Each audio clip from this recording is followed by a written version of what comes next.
tardes a todos, señoras y señores. Bienvenidos al Salón Príncipe de Asturias, de este Centro Asturiano de Madrid, que para aquellos que nos visitan por primera vez, algunos de ustedes, otros ya son habituales o ya nos conocen, pues es la casa regional española más antigua del mundo. No solo de los centros asturianos, sino de todas las casas regionales que hay repartidas por el mundo. Muchas en América, en Europa y por supuesto también en España. En distintas sedes, hasta que llegamos aquí, a esta calle Farmacia, donde ya llevamos pues varias décadas. Y conjuntamente con la finca Quinta Asturias constituye el Centro Asturiano de Madrid. Sean todos bienvenidos y muchas gracias, porque este es un acto extraordinario, sociocultural, una presentación de libro muy especial, una novela de María Teresa Álvarez.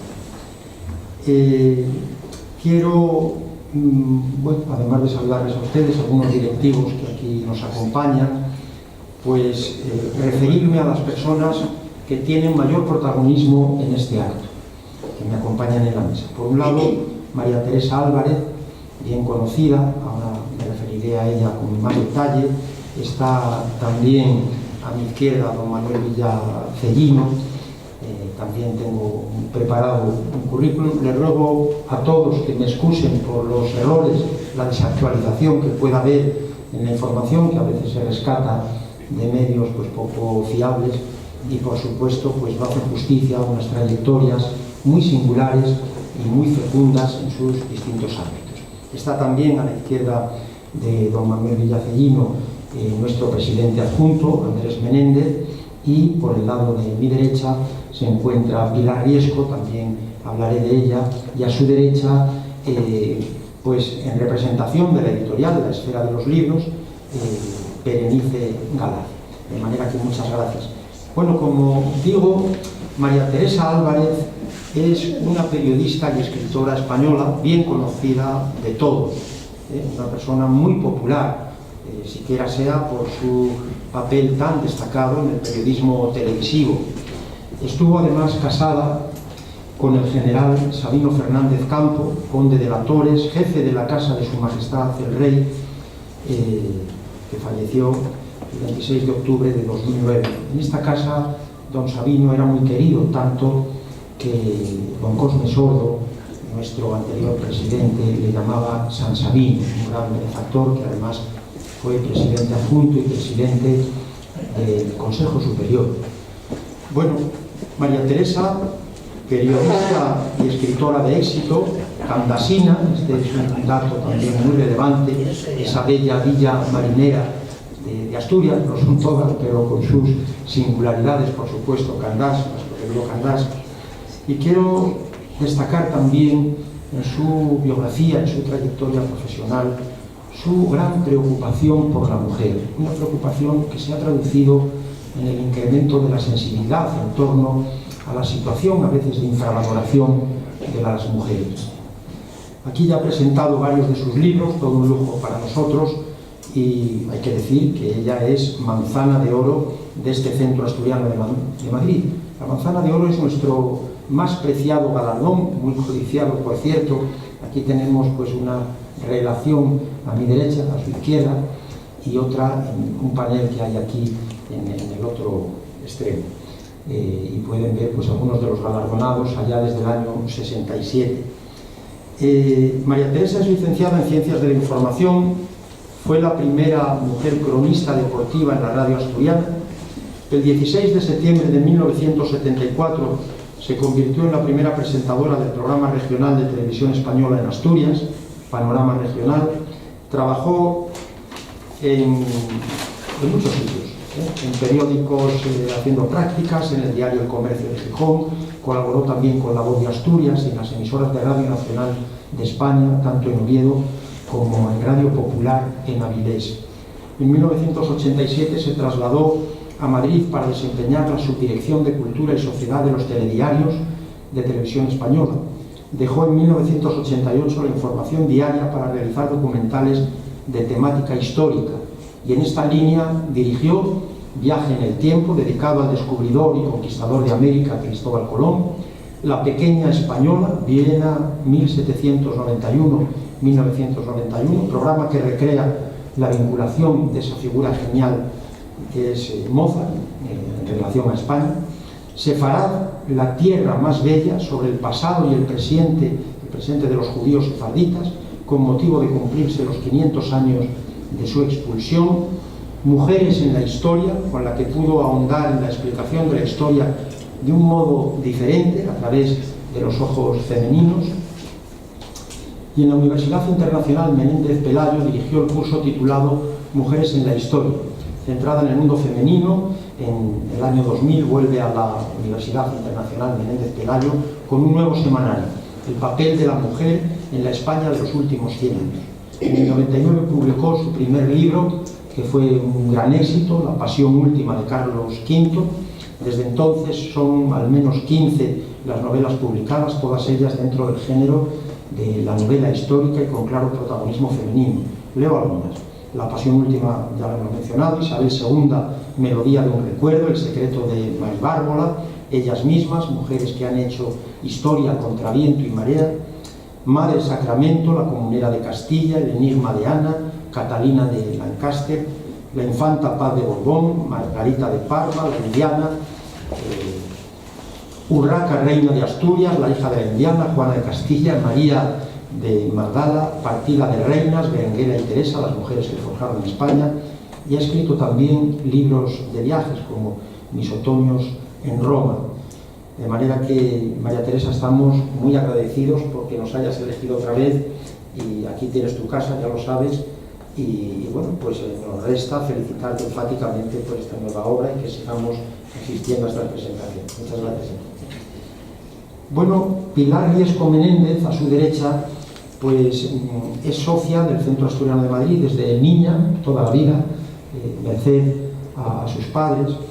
Es secretaria general del Centro Asturiano de Madrid, directora, con su marido aquí presente, Luis Miranda, de la agrupación folclórica La Alborada, una agrupación que lleva más de 40 años de actividad en esta casa y que en muchos aspectos realiza una labor no solo folclórica, sino pedagógica, porque incorporan a nuevas generaciones y todo esto pues contribuye al afianzamiento y al despliegue de la actividad artística de Asturias y del Centro Asturiano de Madrid.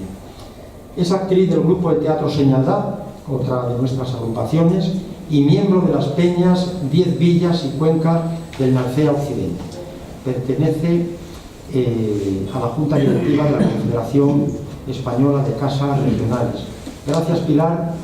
Dentro de pocos días se recupera la danza prima en las fiestas de San Isidro, concretamente en La Pradera. Esto va a ser pasado mañana, el día 9 de mayo, este sábado. Una danza en coro, cantada, abierta y participativa, que históricamente representaba la convivencia entre comunidades y la dimensión más popular de las fiestas. Y esta recuperación es gracias a Pilar. Se trata, como digo, de un evento al que están todos ustedes invitados en el marco de las fiestas de San Isidro. Y esa desaparición que tuvo, aunque se debe a varios factores, también parece que se debió a algo que concuerda con la visión costumbrista de finales del siglo XIX y comienzos del XX, como la que nos ofrece el gran escritor asturiano Armando Palacio Valdés en La aldea perdida, pues un poco a la violencia que a veces había entre los asturianos, que muchas veces terminaban las fiestas pues a palos. Esperemos que aquí no haya palos, sino que haya armonía como corresponde y convivencia, y como tenemos a gala desde este centro asturiano. Pero muchas gracias, Pilar, por esa recuperación. Y ya que estamos por este sentido de la mesa, pues tengo que decir que Berenice no estaba apuntada en el programa, pero es un honor y una satisfacción que nos acompañe, porque realmente pues ha tenido el acierto de publicar esta novela y deseamos que sea un éxito. Estaba de hecho hace un ratín aquí un programa de Telemadrid, y a buen seguro pues también contribuye a la difusión del libro. Y muchas gracias. Y también don Manuel Antonio Villacellino, que es doctor en Ciencias Económicas y Empresariales, asturiano de Oviedo, porque Rafael Lobeto, que se excusa, siempre nos dice otra ubicación. manzana de oro de este centro asturiano. El profesor doctor don Manuel Villa Cellino es actualmente presidente del Consejo Rector de la Universidad Nebrija y presidente del patronato de la Fundación Antonio de Nebrija. Desde agosto del 95 hasta agosto de 2005 fue rector de esta universidad. Accedió a este puesto tras una amplia trayectoria en el seno de la institución Nebrija, pues fue profesor titular de Organización de Empresas desde el 88 y director del Departamento de Economía y Administración de Empresas desde el año 90 hasta el 95. También fue presidente del patronato del Colegio Universitario de Estudios Financieros, CUNEF, centro adscrito a la Universidad Complutense desde el año 2006 al 2016. Preside actualmente el Comité Permanente del Foro Emilia Pardo Bazán, que agrupa a las universidades privadas de España, y es miembro del Comité Ejecutivo de la Conferencia de Consejos Sociales de las Universidades Españolas, entre otras funciones institucionales. Su actividad docente e investigadora se redujo sustancialmente desde su nombramiento como rector en el 95, pues desempeñó también puestos directivos en fundaciones y empresas de formación y de producción como director financiero y director general, además de los citados. Es miembro de los consejos de administración de algunas empresas familiares y ha trabajado siempre en estrecho contacto con la universidad y la empresa desde que se licenció en Ciencias Políticas, Económicas y Comerciales, en la sección de Ciencias Económicas y Empresariales en la Universidad de Barcelona, y se doctoró en la Universidad Autónoma de Madrid en el año 87. Como complemento a esta semblanza profesional y académica, debo recordar que la Universidad Nebrija es la Universidad de los Asturianos, es entidad asturiana adoptiva en Madrid, y el doctor Manuel Villa Cellino es, además de manzana de oro, asturiano universal, miembro del comité directivo de nuestro Consejo Superior, patrocinador de la misma, una persona clave, una persona que nos apoya mucho, incluso en publicaciones ya con el difunto doctor Martín Ramírez, asturiano directivo en Madrid, pues diversas publicaciones en el ámbito de las editoriales Nebrija, de la propia universidad, y dicho. Por eso, pues muchas gracias y por todo. Y don Andrés Menéndez, que como queda dicho, es presidente adjunto del centro, una persona muy valiosa y que a mí, lo recordaban ante los compañeros, pues me sustituye en muchísimos actos y se lo tengo que agradecer enormemente. Bueno, pues según el protocolo que hemos establecido, yo voy a dar la palabra en primer lugar a la editorial, a doña Berenice Gala. Muchas gracias a todos.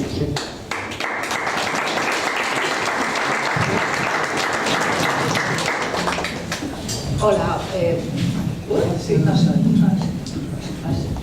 Buenas tardes a todos. Yo solo quiero darles las gracias por asistir a la presentación de la novela de María Teresa.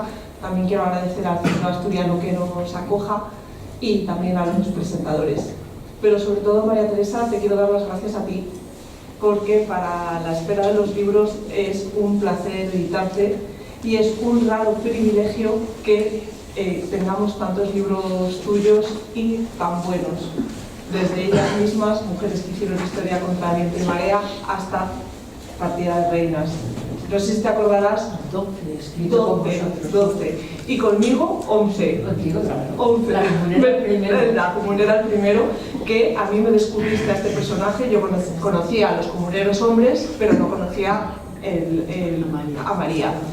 Y desde entonces pues me has descubierto un mundo infinito de mujeres olvidadas por la historia, otras no tan olvidadas, pero un poco maltratadas.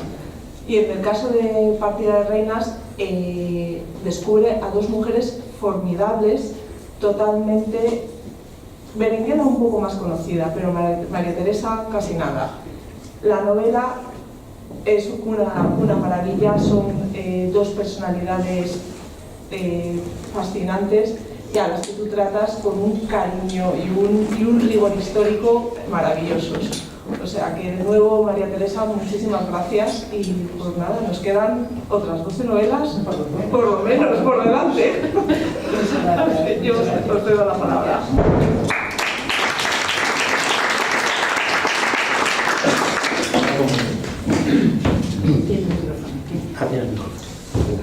Tiene la palabra don Manuel Villa Cellino. Ya está. Bien, buenas tardes, muchas gracias, presidente, por la presentación. Yo tengo que añadir que además me gusta leer novelas, o sea que me parece, digamos, que precisamente este acto en el que, naturalmente, repito la bienvenida a todos, pues es un acto entrañable con nuestra escritora asturiana, ¿no? Con María Teresa Álvarez, que nos ha ofrecido en el pasado y nos sigue deleitando pues, con sus libros, sus novelas, para que pasemos muchos momentos deliciosos, como queremos pasar hoy, disfrutando de la lectura y aumentando nuestro conocimiento de la historia. Estos momentos, con un autor o autora, en este caso, tan prolífico y de calidad sobrada, para mí son momentos de curiosidad, de descanso, de formación intelectual, porque nos sumergimos en esa actividad tan deseable, tan deliciosa, como es la observación, el comentario, la visión, la lectura de ensayos. En el caso de María Teresa, como todos sabemos también cuando veíamos sus excelentes programas de televisión, o de buenos libros y entretenidas novelas, bueno, pues que es una de las actividades más deliciosas de la vida de cualquier persona, ¿no? Vamos, yo espero que vamos a pasar ahora unos momentos entrañables, acompañados primero por la investigación histórica de María Teresa, pues la novela es una parte de investigación histórica claramente, ¿no? Y vamos a recorrer también una época en la novela de la historia de nuestra España especialmente interesante. Es una época dinámica, conflictiva y yo creo que entretenida para todas las personas que podemos apreciar volver a esos momentos históricos del pasado, ¿no? Para muchos de nosotros, seguro que no tenemos presentes la gran cantidad de detalles de nuestro pasado que se apuntan en la novela, porque los personajes de esta historia yo creo que es relevante para todos. Es relevante aunque hayamos olvidado en ocasiones esa época histórica de los siglos en donde transcurre la novela, porque cuando la estudiamos, bueno, pues eran bastante más áridos los libros de historia que lo que vemos en la novela de María Teresa. En la novela que presentamos, Partida de Reinas, Berenguela y Teresa, el subtítulo de las mujeres que gobernaron España, como nos dice la portada, para mí es especialmente interesante por otras muchas razones, además de las históricas, y que iremos desgranando en unos minutos. Pero antes de desgranarlo, yo quiero felicitar claramente a la autora por la calidad y complejidad de los argumentos de este nuevo libro. O sea, es un libro que transcurre, digamos, con una suavidad entrañable desde el principio, pero que se mete en una complejidad histórica difícil de trasladar con tanta claridad como ella hace. Entonces, en esa producción de novelas históricas, ya lo ha dicho el presidente, yo tenía aquí, digamos, la sección de las muchas que he leído, que son, no sé, son las 12 de la editorial, pero vamos, he leído muchas de ellas, ¿no? Pero Partidas de Reinas para mí también es interesante por lo que yo llamaría una gran actividad emocional para todos nosotros. Primero por cómo trata la habilidad de la mujer para tener influencias y abrirse camino en un mundo de hombres, ¿no? La mujer de ese tiempo está relegada en muchas actividades, pero a través de la novela vemos cómo desarrolla toda una serie de capacidades importantes, ¿no?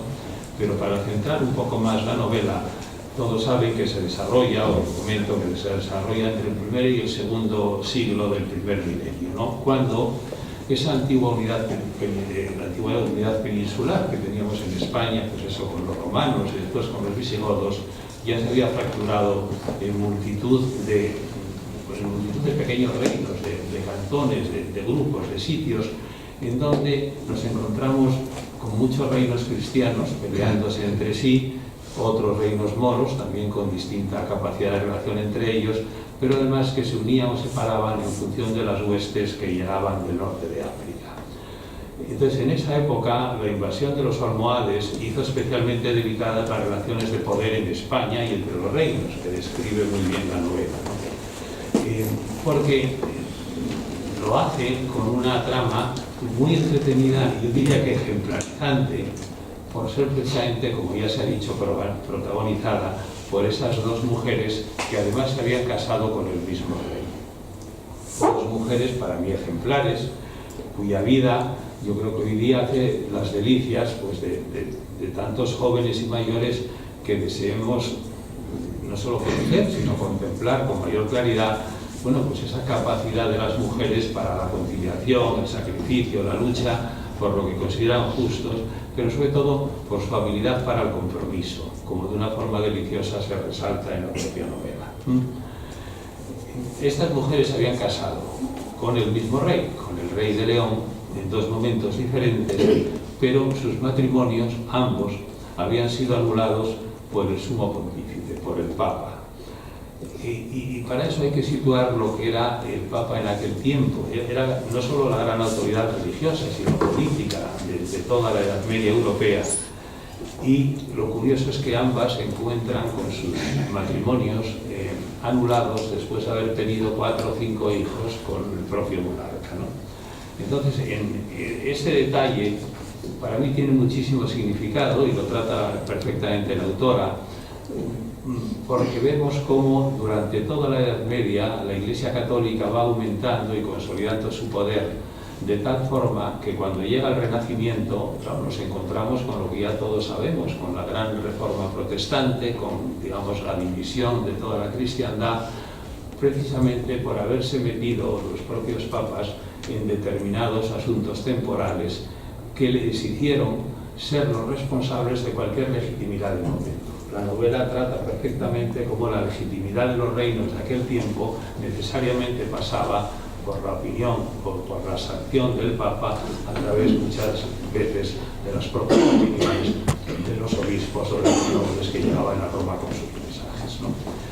Pero además de todo eso, las rivalidades que hay en España en aquel momento entre los reinos de León, de Castilla, de Navarra, de Portugal y sus conflictos fronterizos hacen que la novela nos presente toda una serie, variedad de hechos y de situaciones comunes, de situaciones diarias, que yo las calificaría no solo de curiosas, pero no, sino ilusionantes por verlas como se vivía en aquel tiempo y de entretenidas, ¿no?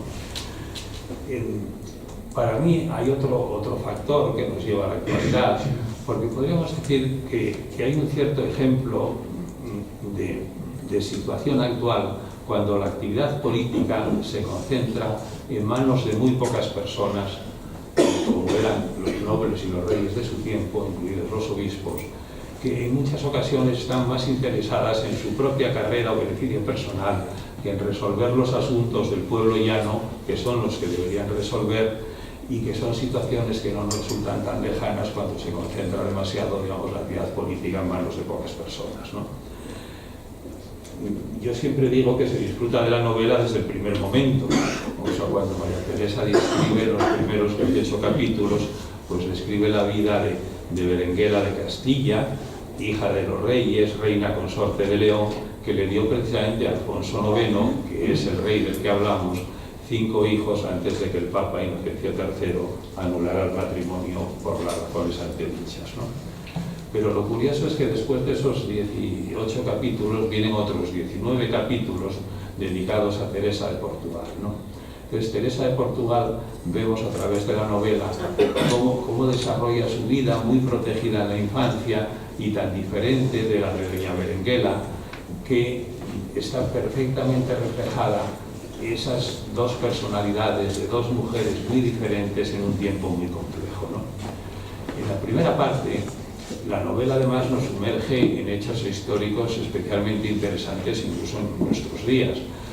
La vida de Alfonso VIII de Castilla, sus disputas obviamente con el Reino de León, con Alfonso IX, que era el marido de las dos reinas, y cosas tan relevantes y que todos tenemos en la cabeza como la batalla de las Navas de Tolosa u otras muchas situaciones que históricamente recordamos desde nuestros primeros estudios, desde el bachillerato, ¿no?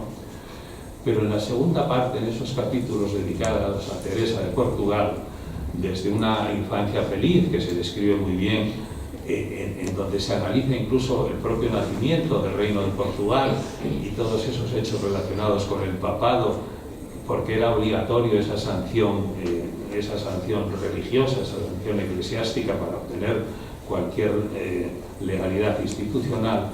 Vemos cómo ese reino se desarrolla a partir casi de incidentes menores de personas que se encuentran en una situación de poder dominar el territorio, ¿no? Pero para mí lo más relevante es que la vida de toda mujer de aquella época estaba muy encasillada. Estaba encasillada en una serie de rutinas necesarias, en la opinión de María Teresa y de muchos, muy opresoras, rutinas muy opresoras, que para nosotros resultan sorprendentes en la novela porque las situaciones están perfectamente imaginadas y perfectamente descritas. Entonces, cuando vives unas situaciones muy opresoras, pero también descritas, encuentras que la vida tiene mucha más fuerza de lo que aparentemente parece por digamos, una descripción fría de la situación de estos personajes, ¿no? Como decía, son interesantes, pues eso, todos los avatares de la vida de Benguera y de Teresa. Teresa fue la primera mujer de Alfonso IX de León, que todavía cuando se viaja ahora por Galicia, y yo lo he hecho recientemente, vemos que en León, Alfonso IX de León se le considera el benefactor de Galicia, y el enamorado de Santiago de Compostela, o sea, prácticamente su capital estaba más centrada en Santiago que en León, ¿no? Pero es que además en aquel tiempo fue el rey que, dando privilegios precisamente a villas y ciudades, fue capaz de equilibrar el enorme poder de la nobleza. Y en esa actividad yo creo que Alfonso IX de León es ejemplar en muchos casos, a pesar, vuelvo a decir, de la trama que subyacía a lo que estamos describiendo de la novela, ¿no? Entonces Teresa de Portugal se casa con él en primeras nupcias. Pasa por las vicisitudes normales de una vida regia primero y conventual después, que era, digamos, el refugio muchas veces de la mujer de aquel tiempo, ¿no? Y al mismo tiempo, la autora, María Teresa, desarrolla la trama en donde se ve como otra mujer, Berenguera de Castilla, que es la segunda esposa, también de Alfonso IX de León, y también con un matrimonio anulado en su momento, tiene una perspectiva vital completamente diferente.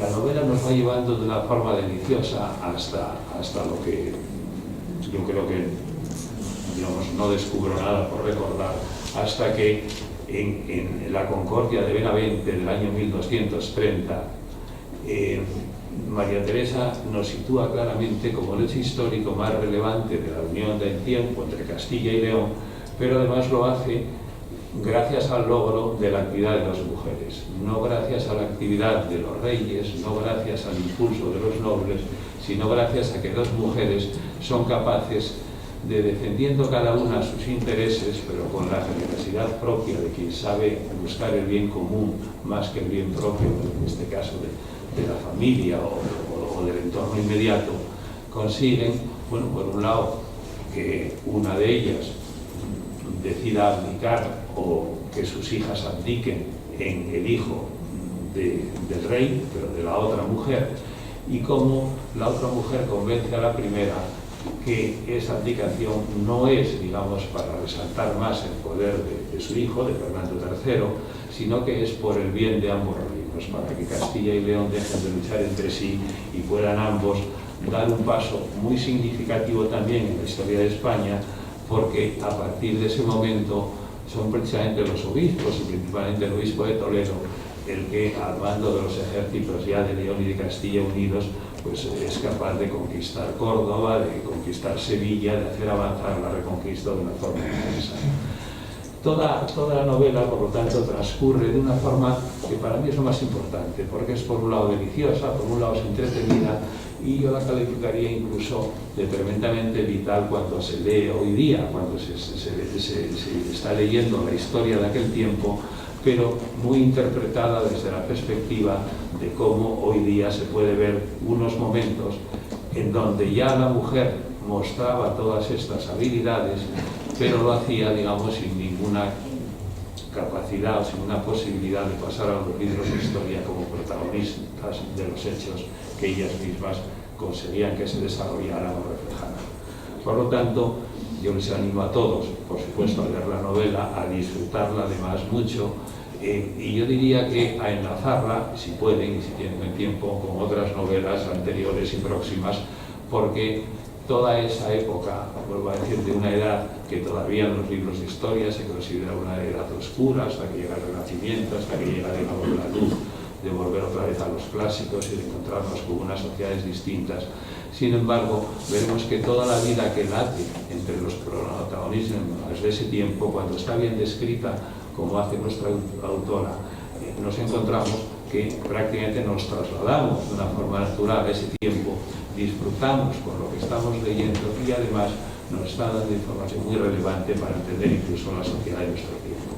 Por lo tanto, felicidades María Teresa, es una novela deliciosa, les aconsejo a todos que la lean pues eso, con la tranquilidad necesaria y que vayan, digamos, incorporando, bueno, pues eso, a su propia forma, digamos, de divertirse, de tener placer, de desarrollarse, esa capacidad que la autora nos facilita, precisamente digiriendo ella primero unas épocas históricas y presentándolas en una forma de novela para que nosotros podamos disfrutar simplemente de su lectura y trasladarnos ahí con mayor realismo muchas veces de que pudiéramos tener en libros de historia clásicos o en imágenes de otro tipo que nos presenten.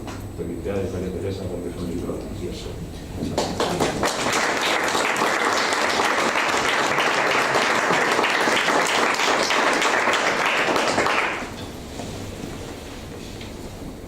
Bueno, pues muchas gracias de nuevo y damos la palabra al autor. Bueno, muchísimas gracias, queridas amigas y amigos, por acompañarnos esta tarde aquí. Querido Andrés, Valentín, gracias por abrirnos las puertas de este salón príncipe, que es innegable la cantidad de recuerdos que despierta al entrar aquí y el recuerdo hacia aquellas personas que compartieron con nosotros momentos inolvidables aquí. Bueno, no me he equivocado, has hecho una presentación fantástica. Tenéis que, bueno, yo creo que es una presentación que os ha animado a leer el libro. Me ha encantado, muchísimas gracias, de verdad, de todo corazón. Y además, yo sabía que leías mis libros, porque debo confesaros, probablemente no se acuerde, pero una de las críticas de algún libro, de un libro mío, además voy a decir cuál, no voy a decir lo que me dijo, los mayores piropos que me pudo haber dicho me los dijiste tú. Y fue El secreto de Maribárbola que ocultaba la enana de las meninas. No sé si te acordarás, pero fue un comentario maravilloso que me hizo. Y yo sabía cuando le propuse presentarme el libro que no me equivocaba, que iba a hacer una presentación fantástica. De verdad, muchísimas gracias. Berenice, desde la Comunera de Castilla, tú eres la primera que leíste estos. ¡Wow! No sabes cómo valoro tu opinión. Las ganas que tengo yo de leerlos. Yo escribo los primeros 50 folios, se los mando a Berenice y estoy temblando esperando que me diga esto funciona. Te mando muchísimas gracias por la confianza que tiene la espera y que tienes tú en mí. Muchísimas gracias, de verdad. No sé dónde está Natalia, por ella está perdida de prensa. Gracias por el apoyo que dais a los libros, porque sin él pues probablemente la difusión sería muchísimo menor. Muchísimas gracias. Querida Pilar, gracias. Siempre estás a mi disposición. Eres fantástica, es lectora de todos mis libros. Y antes de someterme al tercer grado, al que me va a someter ella, preguntándome, quiero hablar un poco yo del libro, aunque la verdad Manuel lo ha hecho fantástico, ¿Cómo puedo añadir yo? Deciros que pienso que es un libro necesario, porque sigue siendo necesario hablar de las mujeres. Las mujeres han hecho en la historia todo lo que han hecho los hombres y en inferioridad de condiciones. Y es que además, aunque lo hacen con dificultad, es como si se lo tragara la historia y no permanece en la historia, ¿no? Pero están cambiando los tiempos, porque hace unos meses creo que inauguraron la escultura de María Pacheco, la Comunera en Toledo, con lo cual algo se está avanzando. Tú hablabas de la Concordia de Benavente, es así, todos saben que en la Concordia se unieron León y Castilla, pero nadie sabe que esa Concordia fue posible porque dos mujeres, las dos reinas de León, se reunieron en Valencia de Don Juan, en Collana, y desarrollando su empatía y pensando en los demás y en el beneficio, en el bienestar de los reinos, decidieron unir Castilla y León para evitar una guerra, algo que los hombres en aquel tiempo jamás hubiesen logrado si no fuese después de una batalla. Eso estoy plenamente segura. Y ellas lo hicieron. Es difícil meterte en ese momento de la Edad Media, es complicado. Pero yo escribo porque me hace muy feliz escribir y sobre todo porque a pesar de mi edad sigo deseando aprender cosas. Estoy deseando aprender y enterarme de muchas cosas. Y con los libros la verdad es que aprendo. Desde cómo se vestía, qué se comía, qué pasó en realidad. Y luego me ha gustado muchísimo algo que ha dicho Manuel sobre las Navas de Tolosa, la forma de contarlo. Yo intento siempre humanizar los textos, porque siempre digo, pienso en mi madre, que en paz descanse, que era una gran lectora, y yo quiero que mis libros los entendiese mi madre perfectamente, que no había podido estudiar, y que un historiador no me pusiese pegas por lo que cuento, ¿no? Entonces, a veces utilizo personajes de ficción que no alteran para nada la realidad histórica, pero que a mí me ayudan para destacar facetas de la personalidad de los personajes centrales y también contar historias. Por ejemplo, en este libro en concreto he creado dos personajes que son el conde de Saelices, don Luis, y doña Ana, el ama de Teresa. ¿Y por qué lo hago? Pues mira, un ejemplo muy sencillo y refiriéndonos a las Navas de Tolosa. No es lo mismo hablar de una forma exhaustiva, como en un manual de historia, qué pasó en las Navas de Tolosa, a que te lo cuente uno que participó en las Navas de Tolosa dialogando contigo. Así es, el conde de Saelices se lo cuenta a Berenguela. Por supuesto que el conde de Saelices no estuvo en la batalla porque yo me lo he inventado, pero lo que dice el conde de Saelices me lo he estudiado yo perfectamente y lo dice con todo el rigor del mundo, pero separando las cosas, ¿no? Y en ese sentido yo creo que se humaniza el relato. Luego, en un relato histórico intentas aligerarlo con historias distintas, que lo hagan menos y que sean de verdad, que tengan rigor. Por ejemplo, el pasaje de Antonio de San Antonio, ¿no?, de Padua, que todos sabemos que no era de Padua, que era de Lisboa. Pero os voy a contar la anécdota porque es que me surgió así. Yo no pensaba para nada, como comprenderéis, escribiendo de Berenguela y Teresa en San Antonio de Padua. Pero el 13 de junio estaba en misa y entonces hablaron de Antonio de Padua. Lógicamente dijeron que no era de Padua, que era de Lisboa, cosa que ya sabía, pero dijeron algo que me llamó la atención porque no sabía que era agustino y que había dejado de ser agustino para convertirse en franciscano. Me dio pie para decir, ¿por qué lo habrá hecho? Porque soy muy curiosa. Y luego digo, ¿y si era contemporáneo de Teresa? Bueno, pues era contemporáneo de Teresa, vivía en el monasterio de Santa Cruz en Coimbra cuando vivía ella y se hizo franciscano porque a Lisboa llegaron los restos de los 5 primeros mártires franciscanos y quien los trajo desde Marruecos a Portugal fue el hermano de Teresa, con lo cual es una parte que, bueno, aligeras la historia y la enriqueces, ¿no? Son ventanas que se van abriendo. Luego me gusta mucho también recrearme en ciudades, en paisajes, en la naturaleza. Utilizo varios recursos de ese tipo. Y sin duda el momento más difícil del libro es el encuentro entre ellas. Porque claro, yo estoy dentro de las dos protagonistas. Y cada una tiene una personalidad que yo no he creado a capricho, que me la he formado por lo que he leído de ellas, ¿no?, y por su comportamiento. Entonces, claro, siéntalas en una mesa frente a frente, que dice una, que contesta la otra, que pregunta la otra, que contesta la otra. Fue muy complicado porque tienes que ser coherente con el dibujo que has hecho de ellas, ¿no? Pero bueno, al final creo que no se enfadarían conmigo después de esto, ¿no? Y bueno, decir que el libro creo que ha quedado bastante bien, os lo recomiendo por supuesto también. Y el mensaje que quiero que quede con este libro y con todos, pero especialmente con este, es la cantidad de talento que se ha desperdiciado en la historia por impedir que las mujeres se desarrollasen como personas. Que es de tontos el pensarlo, ¿no? Y dices, ¿pero por qué ha pasado todo esto, no? Bueno, pues es mi pequeño granito de arena y por eso yo escribo sobre mujeres porque ellas me han ayudado, porque la serie Mujeres en la Historia que hice en televisión, por eso escribo libros y como agradecimiento escribo por ellas. Y ahora me someto a tu tercer pregunta. Venga, lo que quieras.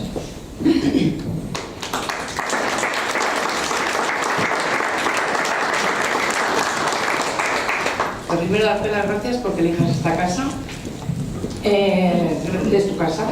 Gracias por esta joya que nos has traído, que es una maravilla, Partida de Reina. Yo estoy enamorada como de todos tus libros. Gracias por dejarme preguntar cosas que a lo mejor si no hubiera tenido oportunidad. Y bueno, decir del libro, ya habéis dicho casi todo, pero bueno, a mí me ha parecido sobre todo que es de clara y sencilla lectura. Cuando lo estaba leyendo pensaba, ¿por qué no escribir el libro de texto? Porque la historia sería mucho más fácil para cualquier alumno en bachiller, en básica, que estuviera escrito por ti porque acabas queriendo la historia. A mí me gusta, pero de todas formas contigo es muy fácil quererla. La estructura me ha gustado mucho lo que has hecho de un personaje y otro para ver la historia, el mismo punto de la historia, desde un punto de vista y otro, que es muy interesante. Y yo quería saber, ¿cómo llegaste a estas dos mujeres y por qué las elegiste como protagonistas? Porque son muy desconocidas. Entonces, ¿cómo se te ocurrieron? Bueno, verás, normalmente Bere que está aquí y yo cuando pasa un tiempo de salir un libro nos sentamos y decimos cuál es el próximo y opinamos, ¿no? Entonces en este caso había una candidata que era la reina Cristina de Suecia y ellas dos. Yo Berenguela la conozco, no fuiste contemporánea de ella, pero la conozco porque uno de los programas de televisión, el dedicado a Leonor Plantaseña era su madre, entonces ya tuve conocimiento de la gran personalidad, porque Berenguela es que es un auténtico animal político con mayúsculas, es increíble Berenguela. Y bueno, lo sabía y sabía que había hecho eso. Entonces, claro, para hablar del acuerdo tengo que rescatar a Teresa, que es la que desconocía todo. No sabía nada de Teresa de Portugal, pero sabía que tenía que hablar de ella porque lo que me interesaba, más que hablar de Berenguela, es el momento, ¿no? Al acuerdo al que llegaron. Y tengo que reconocer que Teresa me sorprendió, primero porque no sabía ni que era la nieta del primer rey de Portugal, que me dio un juego inmenso para conocer muchas cosas. Y luego que es un personaje que es la que introduce la mística cisterciense en Portugal. Es un personaje con una gran generosidad, porque indudablemente ella es la que renuncia, pero claro, es que los intereses son muy distintos en las personas. A ella no le interesaba tanto el poder como otro tipo de cosas, ¿no? Y sus hijas era complicado porque además Alfonso IX no había dejado testamento, con lo cual, aunque decía públicamente que las herederas eran sus hijas, pues consideró que era mucho mejor para los reinos renunciar en favor del hijo de Berenguela. Y Berenguela, que lo apuntó muy bien Manuel, no es que quisiese a Fernando muchísimo y quisiese el poder para Fernando, no, es que quería la unión de los reinos, quería la fuerza, porque la prueba está cuando rechaza la oferta que le pueden hacer en Portugal para su otro hijo. Sí. Entonces, estaba clarísimo que ellas eran las protagonistas. Las dos son muy interesantes como mujeres, muy fuertes, pero ¿qué destacas de cada una de ellas? Pues son muy diferentes. Las dos son fuertes. Berenguela es políticamente es fantástica. Tiene una visión de futuro tremenda y además lo bueno es que, como yo digo, es política con mayúsculas porque piensa en los demás. Hay un momento en la novela cuando casa al rey de Israel con su hija pequeña de Jerusalén, que cuando, bueno, que tiene una visión de futuro, ¿no? Luego, y es una mujer admirable, es verdad. Y luego Teresa es también muy fuerte, pero tiene otro tipo de intereses. Es más espiritual. Sí, sin embargo es muy fuerte porque tiene que lidiar con unos problemas terribles en su familia y ella muere su madre muy joven y se convierte ya separada de Alfonso casi como en la madre de sus hermanas, ¿no? Y su generosidad. Teresa es enormemente generosa y piensa mucho en los demás. Curiosamente, las dos, aunque son grandes desconocidas en la historia, pero sí han jugado un papel muy importante. Entre otras cosas, ¿tú crees que lo han podido jugar porque han tenido respaldo un poco, a pesar de ser mujeres, tanto del abuelo como del padre? No. Alfonso de Castilla. Yo creo que en cierta manera sí las tenía un poco como de respeto, no, incluso al marido. Bueno, respeto. Cuando, dentro de lo que tenía una mujer en aquella época. No, pero ellas, tú date cuenta que Berenguela pudo haberse retirado y vivir tranquila. La proclamaron regla con la condición de aplicar en su hijo y pudo haberse retirado y vivir tranquilamente. O sea, es que ella lo llevaba en su interior. Ella quería, ella era una política. Dicen, no he visto el documento, pero he leído crónicas y tal, y dicen que su padre Alfonso VIII decía qué pena que no hayas nacido hombre. O sea, Berenguela era muy fuerte y era una política linda. Pero que si hubiese sido la hija del palafranero, o no sé qué historia, hubiera sido también. O no, hubiese sido distinta, seguramente sí. Hubiese sido distinta, pero ¿cuántas reinas hubo? Que bueno, que lo tuvieron difícil. Berenguela lucha, Berenguela tiene que pelear mucho, ¿no? Mucho.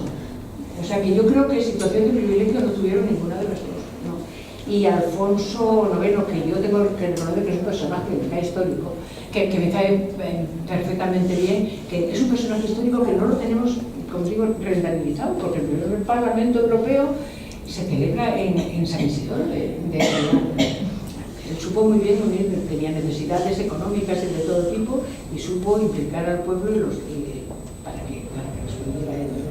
Pero que se trate muy bien a sus mujeres, pues bueno, estaba enamorado de su primera mujer de Teresa y después no, es que se cuenta así, ¿no? Pero ha tenido, bueno, pues todos los reyes, todas las amantes y todos los hijos nacionales del mundo. A ver, nos adentras en los siglos XII y XIII, en un momento histórico crucial.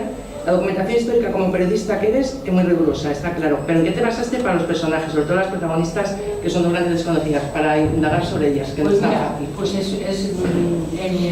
el programa, por ejemplo, de Leonor leyendo, pues ves que quien preside los funerales por su padre es Berenguela. De Berenguela hay cosas escritas, hay bastante escrito, ¿no?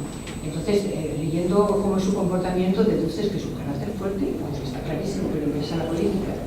Y con Teresa, pues leyendo varios libros del momento, y bueno, crónicas sobre todo, y bueno. Pero es difícil.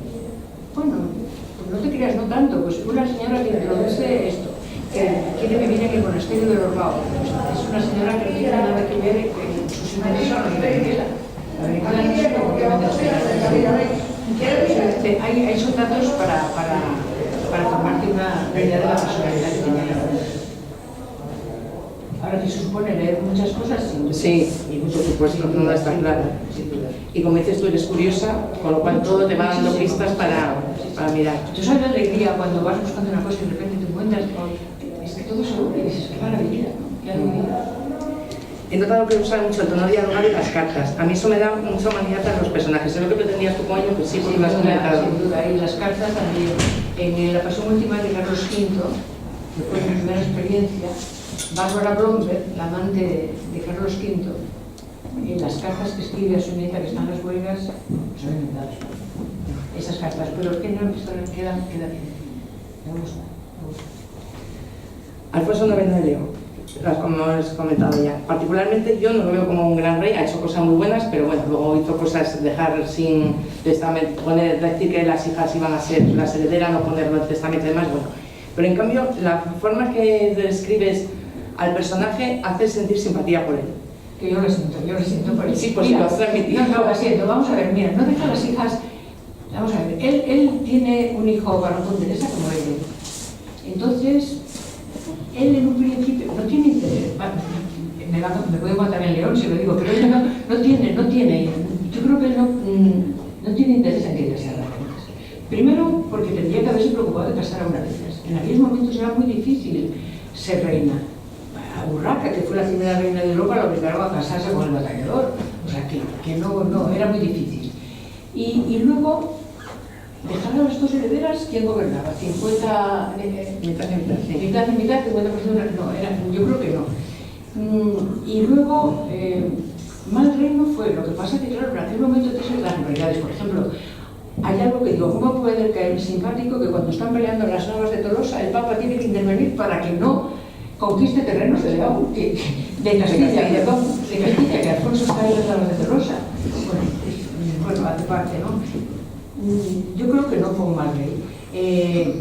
Defendió mucho el Camino de Santiago, la Catedral de Santiago, él está enterrado en Santiago de Compostela, la inauguró él. O sea, yo creo que Alfonso IX no fue un mal rey, ¿no? Distinto a Alfonso VIII de Castilla, pero no fue un mal rey. Para mí no. Ya lo has comentado antes, los personajes secundarios, iba a apuntar, pero ya he dicho sí, que son creados Luis, el conde de Sáenz y Doña Ana. Doña Ana la tengo clara, bueno, pues por la trayectoria de Teresa, como es, la ayuda que tiene con todo el mundo, pero ¿por qué Luis, un hombre como amigo, me parece en aquella época que necesitas un mejor amigo, me parece curioso? Pues porque por el carácter de Berenguela me parece más propio que tuviera un amigo que una amiga. Aunque ayer en una tertulia, no sé qué pensaréis vosotros, ayer en una tertulia alguien me dijo que no creía en la amistad entre un hombre y una mujer. ¿Qué pensáis? Yo creo. Yo también creo. Yo creo. El personaje, fíjate, he estado por eso me acordé porque fue hablando Sí. de la tertulia sobre libros. Entonces una señora me dijo, me encanta, pero hay una cosa con la que no estoy de acuerdo. Yo creo que Berenguela estaba enamorada del conde o el conde de ella, porque si no, yo no creo en la amistad entre un hombre y una mujer. Pues yo, si soy sincera, estuve hasta el final pensando en algún punto.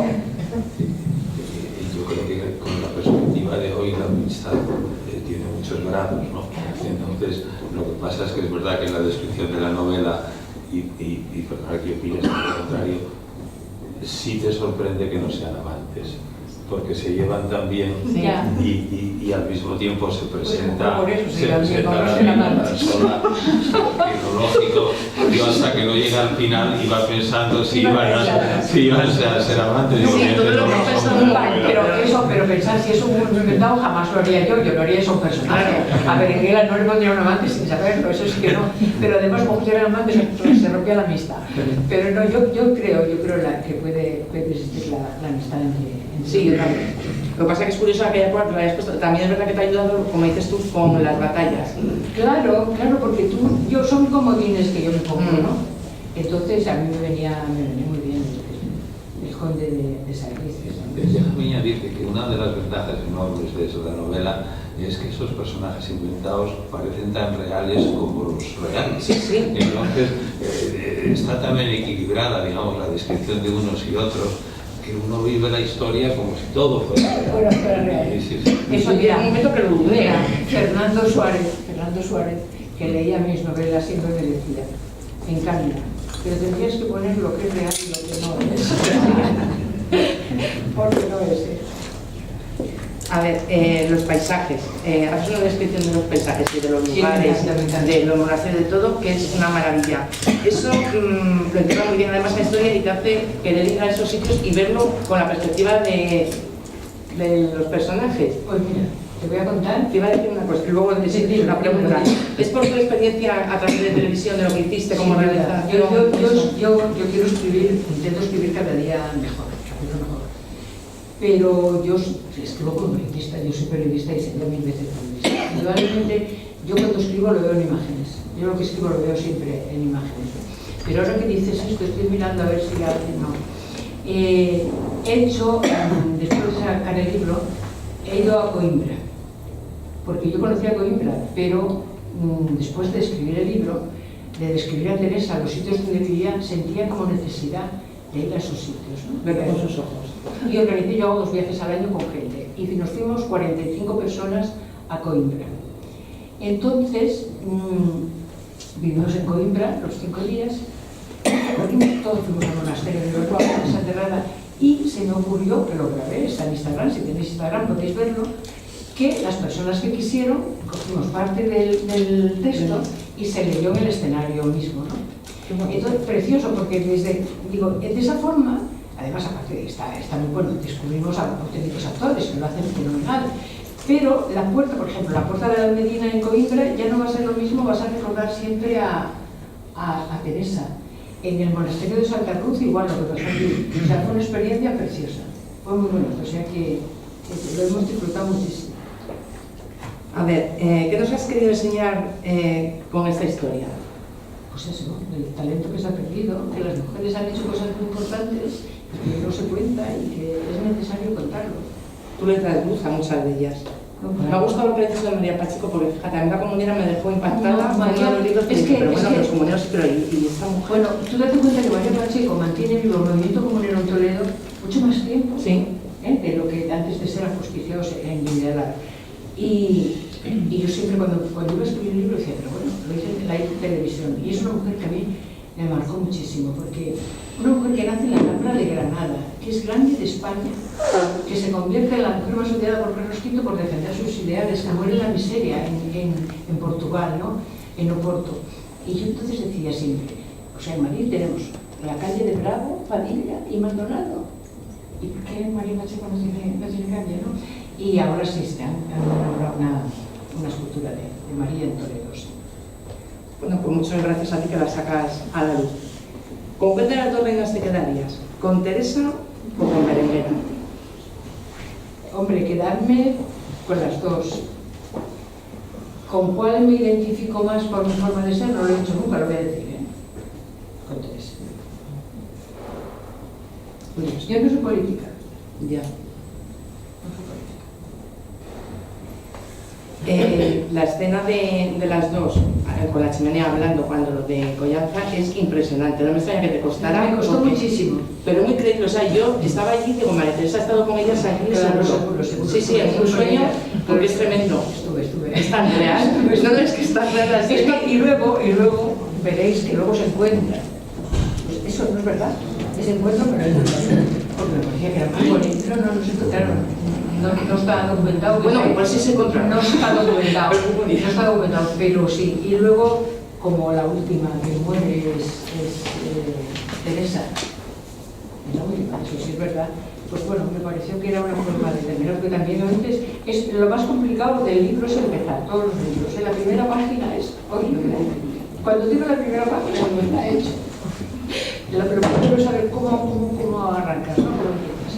Y la verdad es que los finales son importantes y me pareció que era muy bonito terminar así. Y ya para finalizar, yo la frase resumen del libro después de leerlos para mí sería que el diálogo vence la guerra. Para ti, ¿cuál sería la frase que cierra, que resume Partida de Reinas?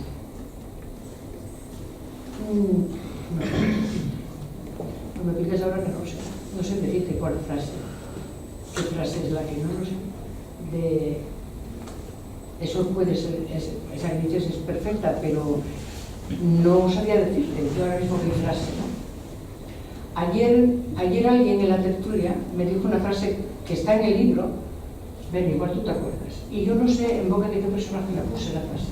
Intenté acordarme, es una frase que yo utilizo porque además creo en ella firmemente y no sé en boca de quién la puse, que nunca el dolor por la pérdida de alguien querido que se muere es superior al placer y a la alegría y a la satisfacción de haber vivido con esa persona. No sé quién lo dice, La Berenguera, pero no sé. No sé quién lo dice. Don Luis. Ah, don Luis, sí, claro, claro, no me ve la fe. Muy bien. Don Luis, entonces, estuve mirando y no conseguí encontrarla, fíjate. Sabía que la había elegido porque es una frase que a mí me gusta muchísimo y creo en ella, firmemente. Se me responde que no sabe quién lo dijo, pero que... Claro, él lo dijo. Entonces, es verdad, nunca, es don Luis, claro. Pues en frases relacionadas con el libro no sabría decirte cuál. No, un resumen de lo que significa para ti el libro. Ya te lo dije, sí. La cantidad de talento desperdiciado. Tú imagínate, si a las mujeres les hubiesen dejado desarrollarse como personas, desde componer música, a todo. Entonces, bueno, pues eso. Pues eso, solo me queda dar gracias otra vez y entre datos, por favor, seguir con el siguiente. Preparado. No tenemos ni idea. No tenemos ni idea. Sí. ¿Tú sí tienes idea? Ah, pero defendéis idea, a ver si yo estoy de acuerdo. No te escapas. Pues nada, que ha sido de verdad un placer estar con vosotros aquí. Una presentación deliciosa. Andrés y Valentín, muchas gracias. Y Pilar, pues a casa, y a Bebé, mi editorial querida. 17 libros, 12 con ellos, y para seguir todo lo que pueda. Muchas gracias.